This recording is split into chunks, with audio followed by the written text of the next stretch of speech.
அப்பா, இன்னைக்கு சமையல் பண்ண கேஸ் வாங்கிட்டு வந்துட்ட. கேஸ் இல்லனா ரொம்ப கஷ்டமா இருக்குல்ல. இனிமே அந்த கஷ்டம் இருக்காது. அடடா சூப்பரா மகனே, இனிமே கஷ்டப்பட வேணாம். இத வச்சு எப்படின்னா ஒரு மாசம் மேல ஓட்டணும். அப்பா, நானும் சிலிண்டர் வாங்கிட பாத்தீங்களா? இனிமே ஒரு மாசம் இல்ல 2 மாசம் கூட யூஸ் பண்ணலாம். கவலையே பட வேணாம். கிருஷ்ணா, இப்ப நம்ம வீட்ல 2 சிலிண்டர் வந்துடுச்சா? சரி வச்சிட்டு வாங்க, நம்ம வெளில போய் ஷாப்பிங் பண்ணிட்டு வரலாம். ஆமா. எங்கடா ஓண்ணா? ரொம்ப நேரமா ஆளே காணோம். தெரியலப்பா.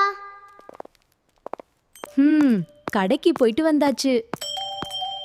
அண்ணா, என்னண்ணா பண்ற? டேய் வாடா தம்பி, வந்து லட்டு சாஃப்ட். அப்பா, இங்க வந்து பாருங்க.